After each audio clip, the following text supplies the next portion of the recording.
own IT work? And if that's the case, when you're Prime Minister, how will you make that happen, given that you're looking at cuts?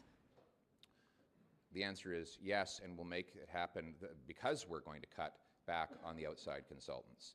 So these two things are not in opposition, they are in concurrence. We want to cut back on outside consultants because public servants do the work more accountably and they do it more affordably. We know that because public servants don't cost $1,090 a day. They cost significantly less than that. So we're going to save money by reversing Trudeau's doubling of outside consulting fees. Thank you. The Auditor General found that the civil service didn't have the skills to do this kind of work. So wouldn't you need to train them, and wouldn't that cost money, sir? Phoenix. That didn't go so well. But there were contractors involved in Phoenix as well. Sir, I'd like to understand what you will do when you are Prime Minister, sir.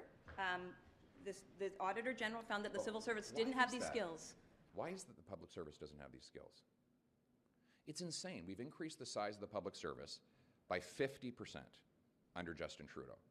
And none of those 100,000 extra people have the skills to design an app that a couple of IT workers separately and as a joke designed in a single weekend.